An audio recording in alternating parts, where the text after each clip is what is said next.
مکتب در حیات جمعیت رول حل کننده می باشد. کسی که سواد ندارد یا که مکتب نخوانده باشد از وی وطن دوست، ملت پرست، دانشمند، یگان هنرمند نمی براید. این مسئله در جمهوری ما از چی باشد که از نظر رهبران دور مانده است.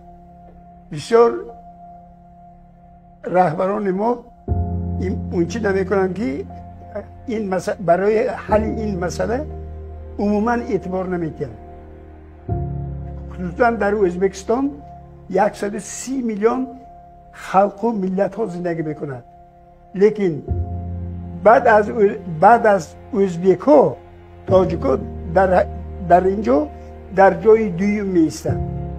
گرچه از روی معلومات های رسمی 1,600,000 اعلام کرده ایستند، گفته ایستادند، در اصل 12 میلیون تاجیک در تریتوری ازبکستان زندگی میکنند. در ولایت بخارا 1 میلیون تاجیک. ما تحقیقات گذراندگی من عمیق میدانم این چیزا. افسوس که در ولایت بخارا یگان تا مکتبی تاجیکی نیست، یگان تا باغچی تاجیکی نیست، یک صنفی تاجیکی نیست یا گروهی باغچگی نیست. همه‌اش را با قانون‌های نانوشته اعلام نکرده، همه‌اش خفایان آیسته آیسته برهم زدن. چون که سالهایی که ما مکتب میخوندیم، سالهای مثلا سالهای 54 58 همون سالها در ولایت تخمینا 70% مکتب تاجیکی بود. مکتب های ما تاجیکی، ما مکتب های ازبکی بودن تصور نمی کردیم که در ولایت مکتب های ازبکی بودنش تصور نمی کردیم. این چخیل این بلا از کجا پیدا شد؟ این عیبی که شد آیسته آیسته آیسته آیسته مکتب های تاجیکی یک به یک نیست کردن گرفتن. آخر اومده سالهای 70-80 در ولایت بخارا یگان تا مکتب تاجیکی نموند. زبان تاجیکی بوتون کساس شده بود. نه یک اداره های دولتی به، نه یک مطبوعات درست است در ریسپوبلیکا، نه یک واسطه های اخباری آمدی به زبان تاجیکی وقتی زیاد دارد.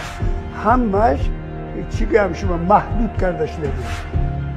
این یک دانشمند نیمیس، دانشمندم نه، هیتلر گفته بود وقتش بکی اگر یگان ملت نیست کرده میشه ایتون مکتبش بندیتون و کشتن در کردی، پراندن در کردی مکتبش بندیتون و ملت خود به خود از بین میرود.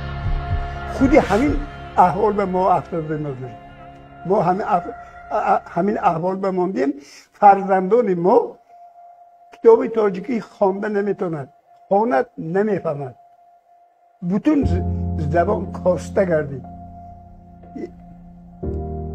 مثلا در معرکه ها، در جاهای جمعیتی، در اداره های دولتی همه به زبان ازبکی گپ میزنن یا همه مجبور میکنن که ازبکی گپ زنن. یگان کس مثلا زبان تاجیکی به اعتبار نمیکرد.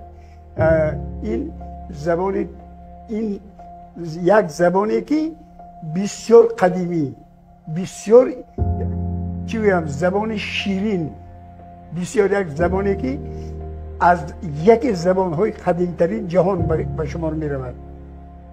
بعد بسیار بای، بسیار شیرین، بسیار زیبا، مدنی این زبان تاجیکی. لیکن به این دوستای ما اعتبار نداده ایستادند. دوستان رهبرای کلان اگر ابالا یگان تا رهبر ریسپوبلیکوی اگر گوید که فلان جای به مکتب تاجیکی شاید گرد، همین روز هم مکتب در خود را برای فرزندان ما میکشوند. لیکن بی بالا فرمانش یگان کار کردن نمیشه در ازبکستان. ما سال گذشته پدر مادر در مکتب رقمی نوی ولایت پیشکو پدر مادران یک 15 نفر عرضه نوشته دادن که بچه های ما در سینف تاجیکی خونه. این ما تا آبلونای مدرش برآمدیم. آبلونای مدرش رخصت داد. ما رفتیم و رایانش دیدیم. بعدی سپتامبر این مکتب یکم سپتامبر یک سینف تاجیکی یله شد در این مکتب. 15 روز بعد این سینف وابسته. اینه همون رایان مدیری پیشکو. یک چی گویم یک خدمتگارش همین خدمتگارش اون چی زبخوش همون مکتب بود. همونه گرفته دیرکتری مکتب کرده است. و یه مبلغ کتی این پولداغ این اون چی همون زبخوش پولداغ یک تا مگزین بچه‌هاش باشه مگزین کلام درآمدش کلام از جهت مادی زاچ همون رایاماره و مهماناش خودش تامین می‌کرده پس می‌آورد. انا همین احوال بافتیدیم. مثلا یک بچه ازبک اگر یک شیره یک شبه یا یک چیز که بعد اصل کند بچه‌های ما که در زبان ما داریم زبان غیر به میخوانند اینا 15 شب زور میزنن برای یک شعر از خود کردن. پدر مادرش دلش خون میشد. یک خود اونو نمیشد پدر مادرش هم برابر اونو دلش خون میشد. بعد وای شعر یاد میگیرد. وقتی که این شعر وای در پیش معلمش میخواند اکسین کتی میخواند به جای دهیم بهای 5 ماند بهای 3 یا 4 میماند. انا همه احوال بافتیدگی ما نمیدونم این مسئله کجا باید مراجعت کنیم کی این مسئله حل میکند. ما حیرانیم. ما این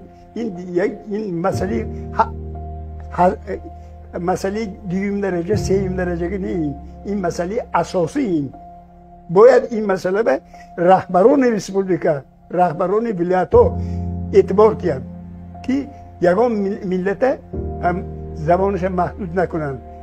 مکتب تاجیکی میخونند رواد مکتب تاجیکیش ترکمنی میخونند مکتب ترکمنی یله کنند دیگر زبان می البته همه برای یک شرایط بودنش کن چون که ما همه ما برابر خوب گرچه ما در حدود ازبکستان زندگی میکنیم ما همه یک در کنیستی هم نشان داده است. انا همین مادی کنیستی حساب نمیگیرن همین به عمل نمیکنن. انا همین خیلی روزی بعد به افتاده من بین